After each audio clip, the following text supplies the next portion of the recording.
का लिखल बा, का लिखल बा।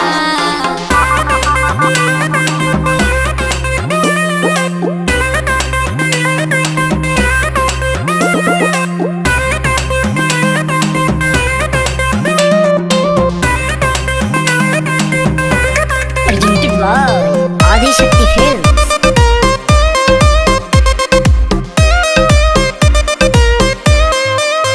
सखी घेरा दुआरी पूछे जा पारा पारी ऐले छोनहरा जीजा दिही जाइन के गारी। अरे सखियावन ना गरियावल जा। सखी घेरा दुआरी पूछे जा पारा पारी ऐले छोनहरा जीजा दिही जाइन के गारी। तनी तकलो दुआरिया पक्का लिखल बा, तनी तकलो दुआरिया पक्का लिखल बा। बाएं देखिए ना, इतना बार लिखल बा हो सोमार लिखल बा, तोहरा बहिनी के 16 गो भातार लिखल बा। अरे बाबा लिखल बा हो सोमार लिखल बा, अच्छा बहिनी के 16 गो भातार लिखल बा। अरे बगल में तोहरो बहन के नाम बा, पढ़ ल बढ़िया से।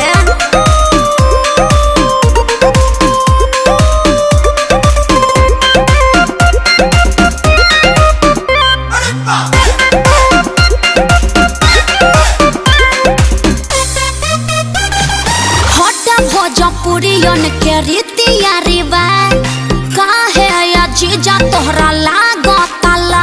दाहे हाथ के हरी हरी चूड़िया सच लगतारू जहर के पूड़िया। तनी तकलो दुआरिया पक्का लिखल बा, तनी तकलो दुआरिया पक्का लिखल बा। थोड़ी सा दाएं देखिए, इतना बार लिखल बा हो सोमार लिखल बा, तोहरा बहिनी के 16 गो भातार लिखल बा। लिखल बा हो सोमार लिखल बा, तोहरा बहिनी के 16 गो भातार लिखल बा।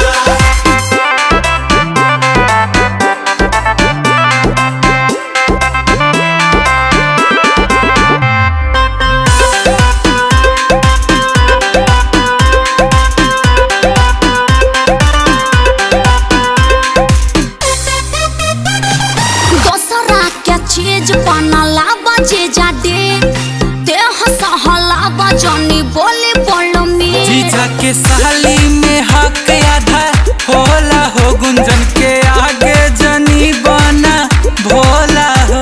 हरे रंग पढ़िलो नजरिया से का लिखल बा, तनी तकलो दुआरिया पक्का लिखल बा। इतना बार लिखल बा हो सोमार लिखल बा, तोहरा बहिन के 16 गो भातार लिखल बा। लिखल बा हो सोमार लिखल बा, तोहरा बहिनी के 16 गो भातार लिखल बा। Presented by Adi Shakti Films.